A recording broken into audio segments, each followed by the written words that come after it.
The security monitor flickered at 3:17 a.m., and for just a moment, David saw himself walking down the third-floor corridor. The problem was, he'd been sitting in the security office for the past 4 hours, watching that same empty hallway. He blinked hard, rubbed his eyes. The screen showed nothing but the usual view. White walls, fluorescent lights humming their endless tune, shadows cast by the nurse's station desk. But he'd seen it. His own face, his own uniform, his own tired walk. Before we dive into what happened to David Martinez that night at Millbrook Psychiatric Facility, I'd love to know where you're listening from and what time it is there. Are you working your own night shift? Lying awake when you should be sleeping? Let me know in the comments. There's something comforting about knowing we're all experiencing the dark hours together. Okay, let's get started with the story of David Martinez, a man who thought he knew every corner of his workplace, until he discovered that sometimes the most dangerous thing in a building isn't what's trying to get in. It's what's already learned how to belong. David had been working security at Millbrook for 8 months. It wasn't the job he'd planned on after his divorce, but it paid the bills and kept him busy during the hours when sleep wouldn't come anyway. The facility sat 20 miles outside town, a converted Victorian mansion that had been expanded over the decades into something that looked like a hospital grew around a haunted house. Most nights, David's biggest concern was staying awake. The building held 42 patients across 3 floors, with minimal overnight staff. Just him, 2 nurses, and whatever doctor was on call. The psychiatric wing took up the 2nd and 3rd floors, while the 1st floor housed administration offices that stayed locked after 6 p.m. David's routine never varied. Every hour, he'd walk the perimeter, check the exits, peek into the common areas. The patients were usually asleep by midnight, sedated or exhausted from their daily group sessions and medication schedules. The nurses, Janet and Marcus, worked 12-hour shifts and barely spoke to him beyond polite nods. He liked the predictability. After 18 years of marriage that ended with him finding his wife's phone full of messages from her coworker, predictability felt like safety. But tonight felt different from the moment he clocked in at 11 p.m. Janet had seemed off. She'd given him the usual handoff report, which patients might be restless, which medications were being adjusted, but something in her delivery felt rehearsed, like she was reading from a script she'd memorized but didn't quite understand. Mrs. Chun in 237 has been asking about the faces again, Janet had said, her voice flat. Same delusion as last week. Says the staff look wrong. David had nodded. Mrs. Chun was a regular complaint. Elderly woman with advancing dementia who often confused staff members or claimed they were imposters. It was textbook Capgras syndrome, according to Dr. Patterson. The brain's inability to recognize familiar faces, leading to the delusion that loved ones have been replaced by identical strangers. Anything else? He'd asked. Janet had paused then, looking at him with an expression he couldn't quite read. Just make sure you check all the cameras tonight. Sometimes they miss things. Now, for hours later, David couldn't shake the feeling that Janet's warning had been more specific than it seemed. He rewound the security footage to 3:16 a.m. The timestamp appeared in the corner as the video played in reverse, showing the empty corridor in fast backward motion. Then he let it play forward at normal speed. 3:17 and 3 seconds a.m. Empty hallway. 3:17 and 4 seconds a.m. Empty hallway. 3:17 and 5 seconds a.m. A figure walking from left to right, head down, shoulders hunched in exhaustion. David's throat went dry. The figure wore his uniform, had his build, his walk. Even moved with the same slight limp he developed after tearing his ACL in high school. But David had been sitting in this chair, watching this very monitor, at 3:17 a.m. He checked the other cameras. The south entrance showed him badging in at 10:58 p.m., just like every night. The lobby camera caught him walking to the security office at 11:02 p.m. After that, nothing. No other footage of him anywhere in the building, except for that one moment on the 3rd floor. David's hands shook as he fast-forwarded through the remaining footage. Nothing else. Just that single appearance of himself. He told himself it had to be a glitch. Digital artifacts. Maybe a cached image from yesterday's shift had somehow overlaid onto tonight's feed. Technology failed all the time, especially in old buildings with older security systems. But even as he ran through logical explanations, David knew what he'd seen. That figure had moved like a real person, cast real shadows, walked with real weight. At 4 a.m., he forced himself to do his hourly rounds. The second floor was quiet, patients sleeping behind locked doors. Night lights cast everything in pale blue, making the hallway feel underwater. His footsteps echoed despite the rubber soles he wore specifically to walk quietly. Room 237, Mrs. Chen's room, had its observation window uncovered. David glanced in as he passed and saw her sitting up in bed, staring directly at him. She mouthed a single word, "Wrong." David pretended not to see her and kept walking. Mrs. Chun said everyone was wrong. The nurses were wrong, the doctors were wrong, even the other patients were wrong. It was her illness talking, not intuition. But as he rounded the corner toward the third floor, David found himself thinking about Janet's flat tone during shift change. The way she delivered information, like she was reading from someone else's notes. The third floor housed the more acute patients, those dealing with severe episodes or recent admissions. David's footsteps felt louder here, each step announcing his presence to rooms full of people whose minds were already working overtime to process reality. He was halfway down the main corridor when he realized he was walking the exact same path he'd seen on the security footage. David stopped. The hallway stretched ahead of him, identical to what he'd watched on the monitor. Same fluorescent lights, same shadows, same nurses stationed, casting the same pool of light across the linoleum floor. He pulled out his phone and checked the time, 4:12 a.m. Then he looked up at the security camera mounted in the corner.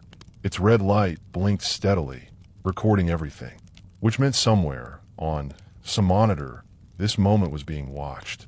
Maybe by him, sitting in the security office. Maybe by someone else entirely. David completed his rounds quickly and returned to the security office. He immediately pulled up the third floor camera feed and rewound to 4:12 a.m. The footage showed an empty hallway. He was nowhere to be seen. David stared at the screen, his pulse hammering in his ears. He just walked that corridor. He'd stopped, looked directly at that camera. But according to the footage, he'd never been there at all. He checked his badge log. According to the system, he'd badged into the stairwell at 4:08 a.m. and badged out at 4:18 a.m. The timing was right, but the camera showed nothing. Either the camera had malfunctioned during the exact 10 minutes he'd been on the third floor. David didn't want to finish that thought. At 5 a.m., Marcus knocked on the security office door. David jumped, nearly spilling his coffee. "Sorry," Marcus said, stepping inside. "Didn't mean to startle you. Just wanted to check. Did you see anything unusual tonight?" Marcus had worked at Millbrook for 3 years, longer than anyone except Dr. Patterson. He was reliable, professional, the kind of nurse who remembered every patient's medication schedule and never missed a shift. But tonight, something about his question felt loaded. "Unusual how?" David asked. "Mrs. Chen's been agitated. Keeps saying the staff are wrong, that we're not who we're supposed to be." Marcus paused. "She's been asking specifically about you." "About me. Says she's seen you walking the halls during times when you're supposed to be in the office. Claims you look like you, but don't move like you." Marcus studied David's face. "Thought you should know, in case she mentions it to Dr. Patterson." David felt sweat gather at the base of his neck. "When did she see me?" "Around 3 a.m., she said, in the third floor corridor." The timestamp matched exactly. "But you've been in here all night, right?" Marcus continued. "Doing your regular rounds, but otherwise stationed here." David nodded slowly. "Right, regular rounds." Marcus smiled, but it didn't reach his eyes. "Good. That's what I told her. Sometimes patients see things that aren't there, or remember things that happened yesterday, as if they happened tonight." After Marcus left, David sat in the quiet security office and tried to make sense of what was happening. Mrs. Chen had seen him on the third floor at 3:17 a.m.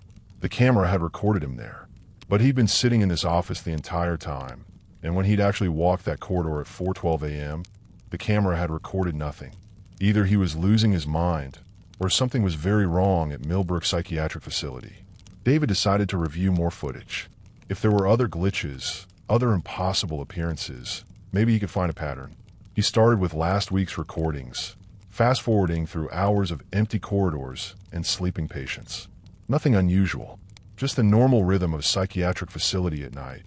Occasional nurse visits, bathroom trips, the rare patient wandering the halls during approved movement hours. But as he moved to more recent footage, David began to notice small things.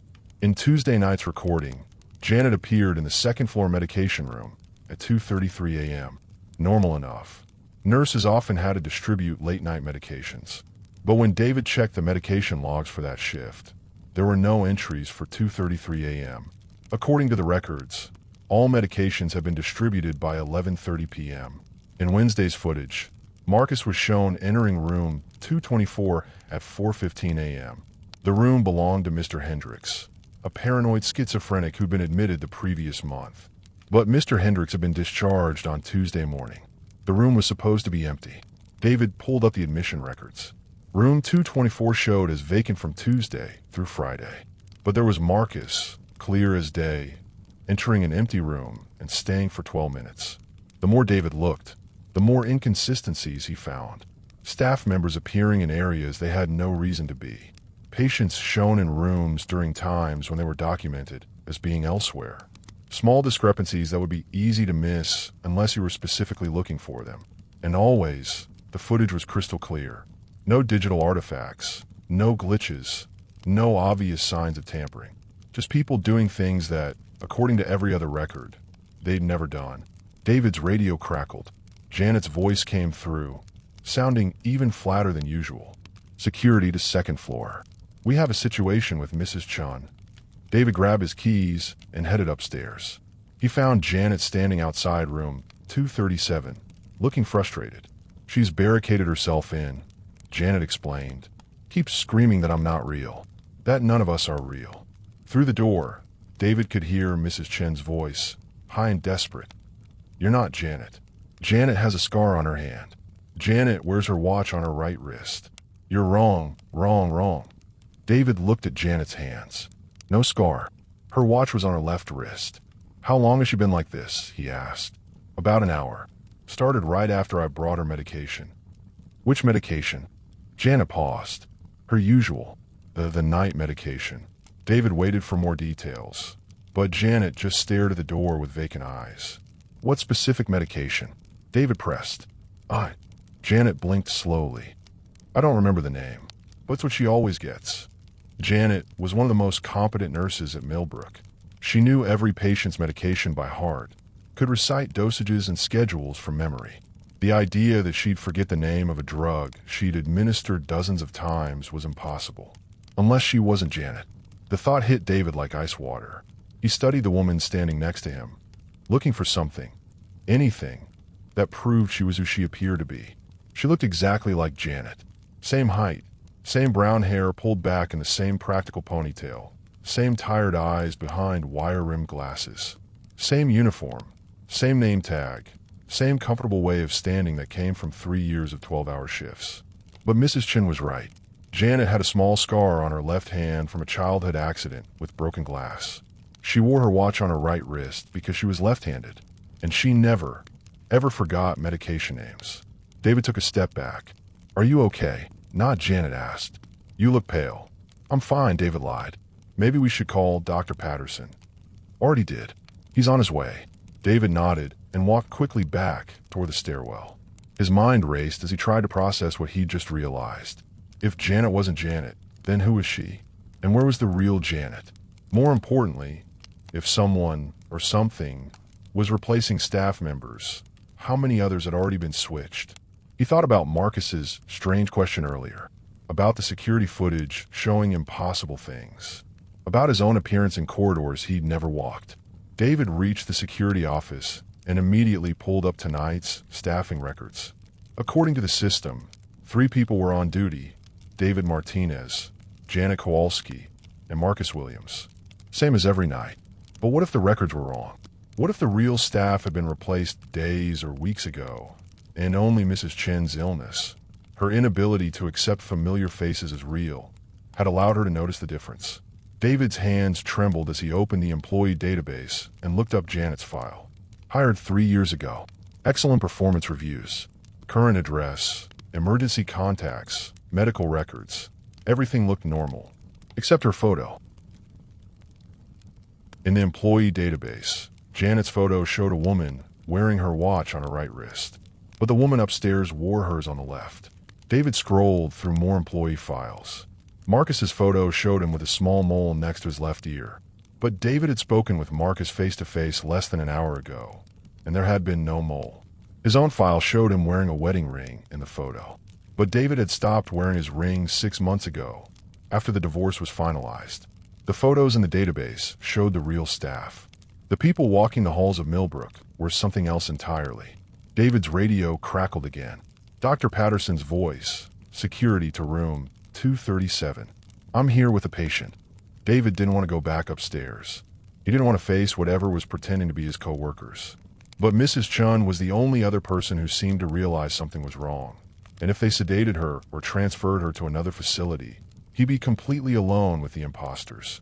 He climbed the stairs slowly, each step feeling like a decision to move deeper into a nightmare he couldn't understand.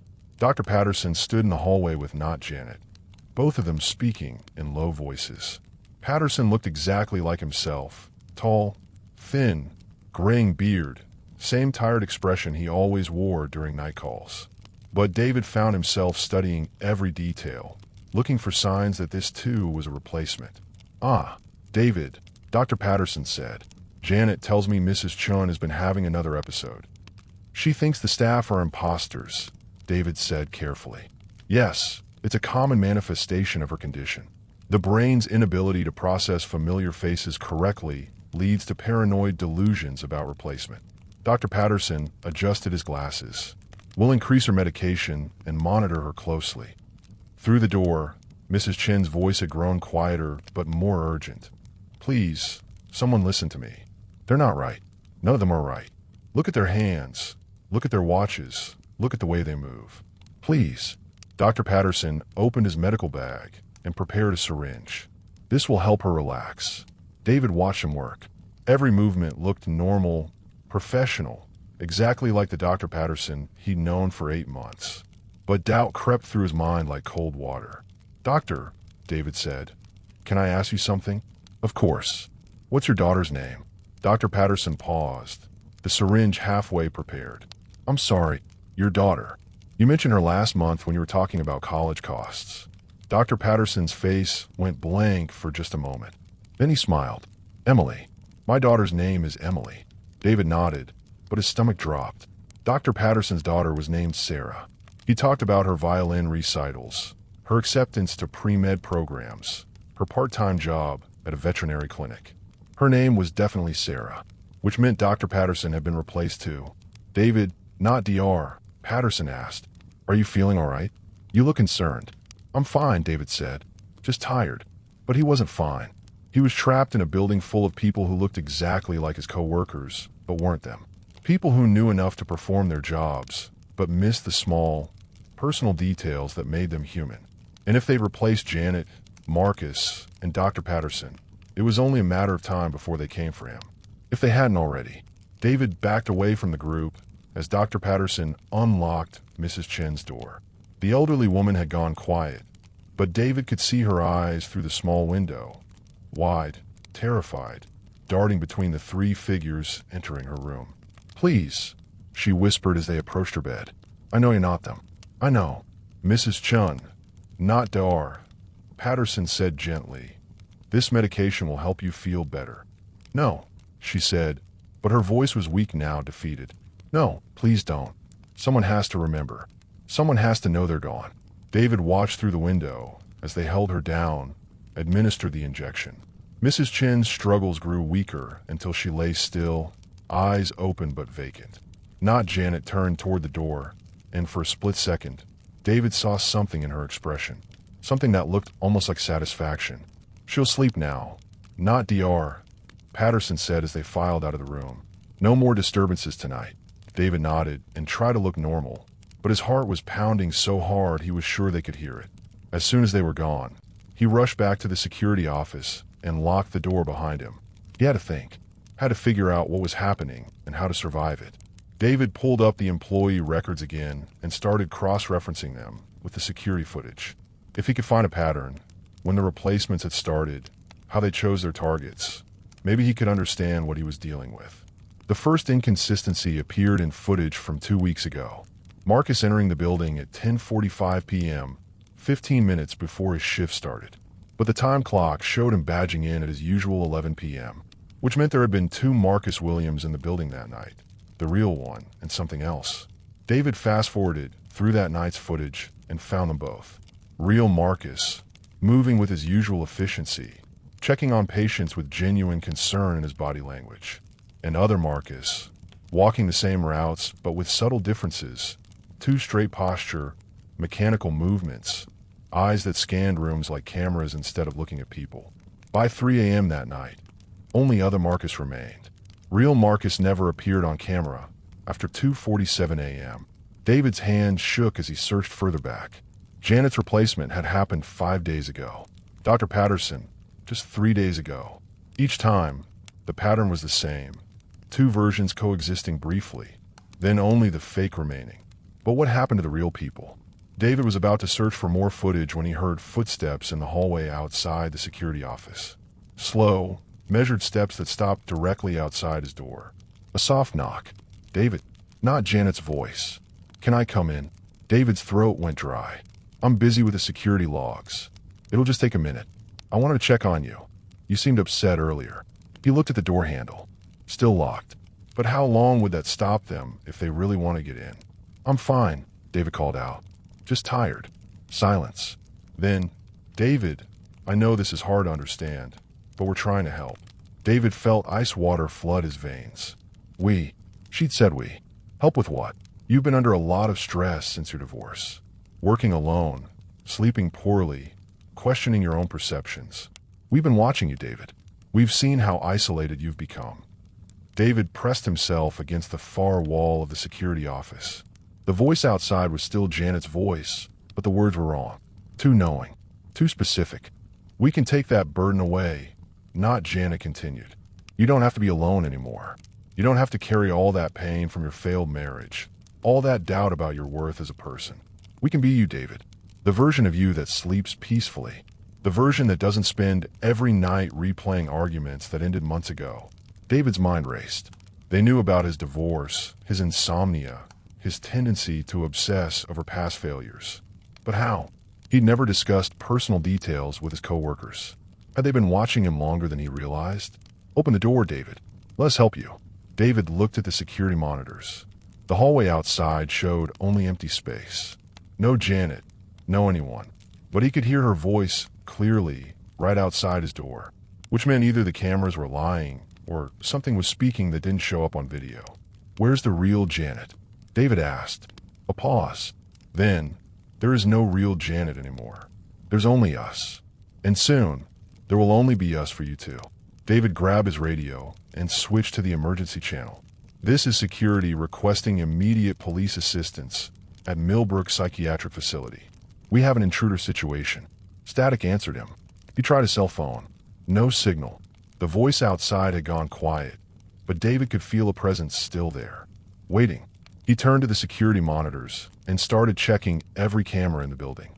The first floor showed empty offices and locked doors. The second floor revealed patients sleeping peacefully in their rooms. But the third floor was full of people.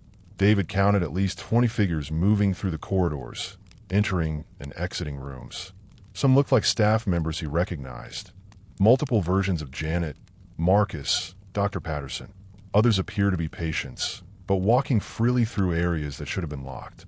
And there, in the center of it all, was himself. David watched his own face on the monitor as other David moved from room to room with confident familiarity. This version wore the same uniform, had the same slight limp, even scratched his beard the same way David did when he was thinking. But other David's eyes were different. They moved with purpose instead of uncertainty. And when he smiled at the other figures in the hallway, it was a smile David had never worn. Satisfied, knowing, predatory. David realized he was looking at what they wanted him to become. The version of himself that didn't question, didn't doubt, didn't feel the crushing weight of loneliness that had defined his life since the divorce. It should have been tempting. The promise of peace, of belonging, of never having to face another empty apartment or sleepless night. But it wasn't him anymore. It was just something wearing his face. David turned away from the monitors and tried to think of a way out. The main exits would be watched. His car keys were in his locker on the first floor. Even if he could reach them, where would he go? Who would believe him? A new sound came from outside the office. Not knocking this time, but scratching, like fingernails on wood or claws. David looked at the door. The wood around the lock was beginning to splinter.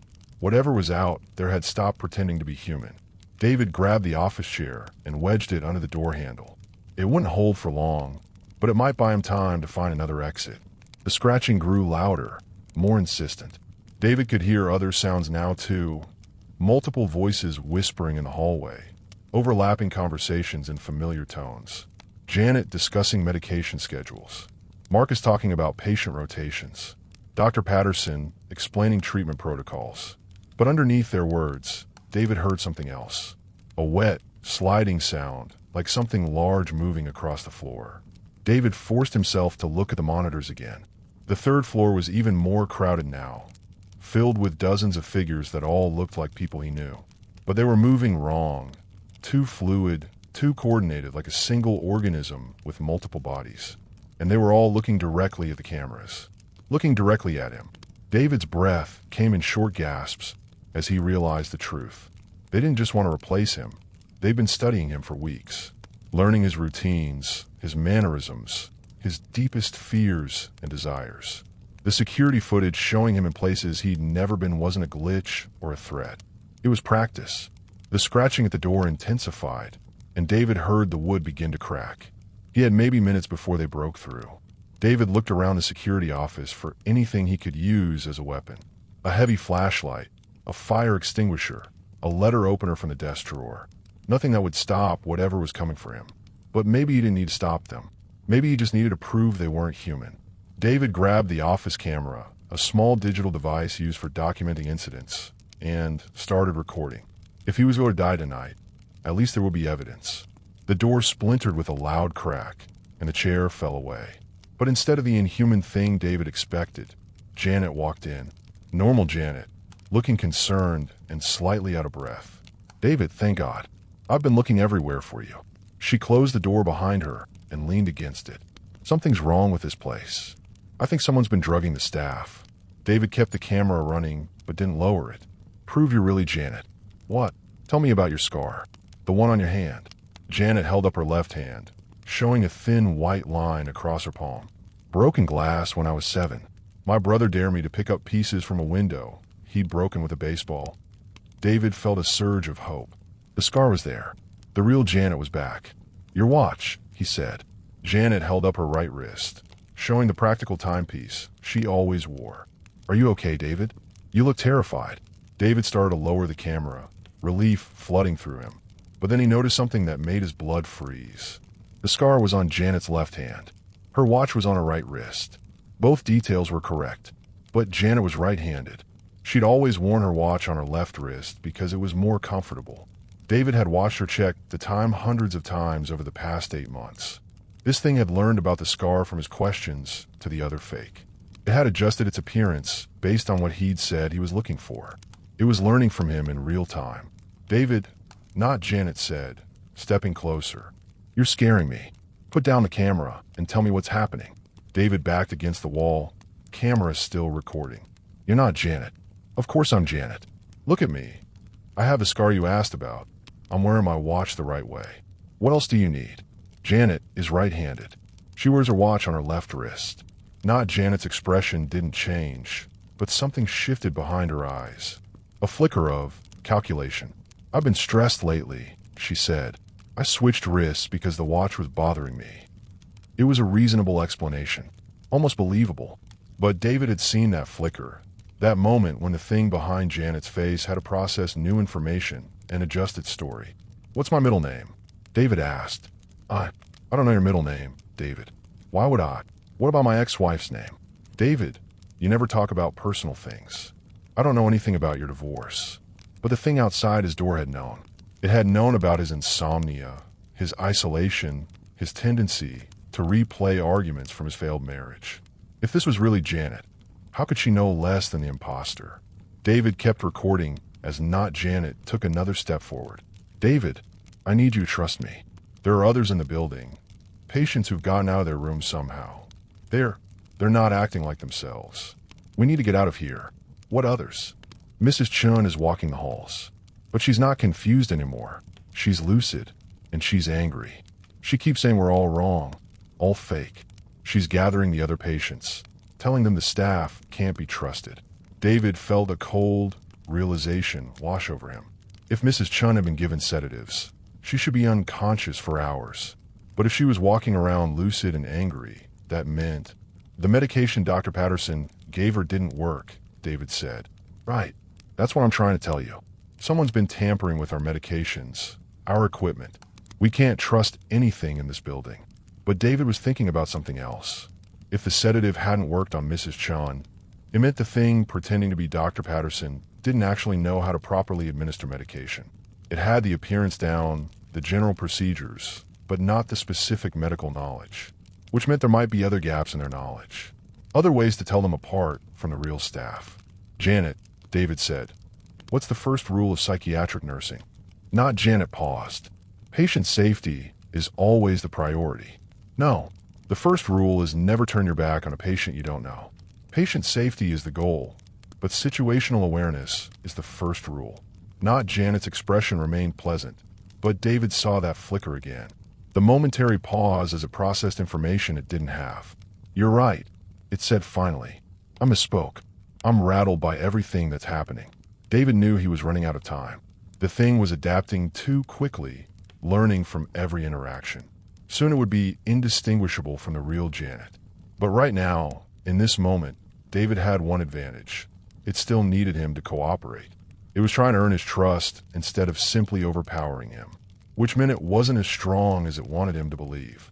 David made a decision. He stopped recording and set the camera on the desk, but kept his finger near the record button. Okay, he said. You're right. We need to get out of here. But first, I want to check the security footage one more time. Make sure we know where these escaped patients are. Not Janet nodded. Good thinking. David turned to the monitors and pulled up the third-floor cameras. The hallways were empty now, showing no sign of the crowd he'd seen earlier. Looks clear, Not Janet said. We should go. But David was studying her reflection in the black computer screen. She was standing directly behind him, close enough to touch, close enough to grab him if he tried to run, close enough to see that he was actually recording their conversation with the camera's reflection feature. David had been streaming everything to the facility's backup server, a system designed to preserve security footage in case the main drives were damaged. If something happened to him, there would be a record. David, not Janet said, "Are you ready?" David turned around and looked directly at the thing wearing his coworker's face. It was perfect, every detail exact, from Janet's tired eyes to the small mole near her left ear that the fake Marcus had been missing. But perfection was the flaw. Real people weren't perfect. They had bad days, asymmetrical features, unconscious habits that couldn't be replicated by something that had only observed them from security cameras.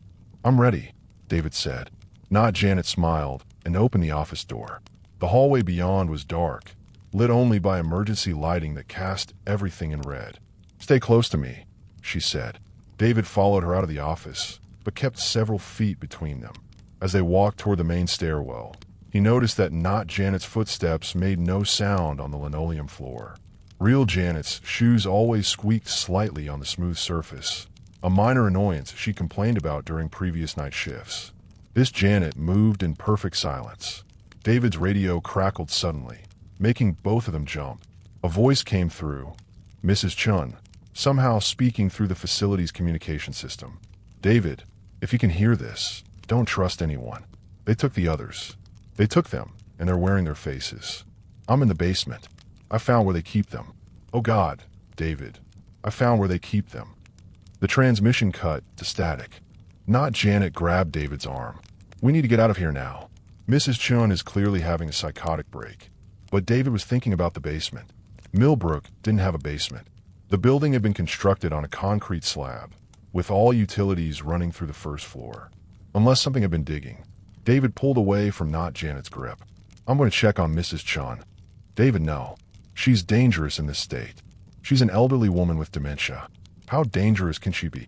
Not Janet's expression hardened. "More dangerous than you realize." David backed toward the stairwell that led to the lower level. a maintenance area he'd never had reason to visit. I'll be careful, David. Not Janet's voice had changed. Still Janet's voice, but with an undertone that made David's skin crawl. Don't go down there. Why not? Because that's where we keep the ones who won't cooperate. The pretense was finally dropping. David could see something moving behind, not Janet's eyes. Something vast and patient and utterly inhuman. What are you? David whispered. Not Janet smiled, and her teeth were too sharp. We're what you've always needed, David. We're the end of loneliness, the end of doubt, the end of being just one small, isolated person in an uncaring world. David ran. He took the stairs 3 at a time, heading for the maintenance level. Behind him, he could hear not Janet following, but her footsteps sounded different now. Too heavy, too numerous, like something with more than 2 legs trying to walk upright. The maintenance level was darker than the upper floors, lit only by bare bulbs that cast harsh shadows between the pipes and equipment. David could hear water dripping somewhere, and a low humming that seemed to come from the walls themselves. Mrs. Chun, he called out. Here. Her voice came from deeper in the mechanical maze. David, be careful. They can hear everything. David found her crouched behind a large water heater, looking more alert and coherent than he'd ever seen her. The medication they'd given her should have left her unconscious for hours, but her eyes were sharp, focused. You figured out, she said. About the staff. How long have you known? Weeks. Maybe months. Time gets fuzzy in here. Mrs. Chun stood up slowly, favoring her left leg. At first, I thought it was my illness, seeing familiar faces as strangers. But then I started noticing the details they got wrong. She led him deeper into the maintenance area, past pipes and electrical panels, toward a section of the basement David hadn't known existed. They're very good at copying appearances, Mrs. Chun continued, but they don't understand the little things that make us human. The inconsistencies, the flaws, the parts of ourselves we don't even realize we're showing. They reached a heavy door marked, Authorized Personnel Only. Mrs. Chun pulled it open, revealing a staircase that led down into darkness. This is where they keep the real staff, she said. The ones they replaced. David stared into the darkness below. Are they alive? Some of them. They need to keep us alive to study us, to perfect their copies. Mrs. Chun started down the stairs. But David, there's something else you need to know. Something about yourself. David followed her into the sub-basement, a space that definitely hadn't existed when Millbrook was built. The walls were smooth, almost organic looking, and they pulsed with a faint bioluminescence. What do you mean about myself? Mrs. Chun stopped at the bottom of the stairs and turned to face him. In the strange light, her expression was sad and knowing.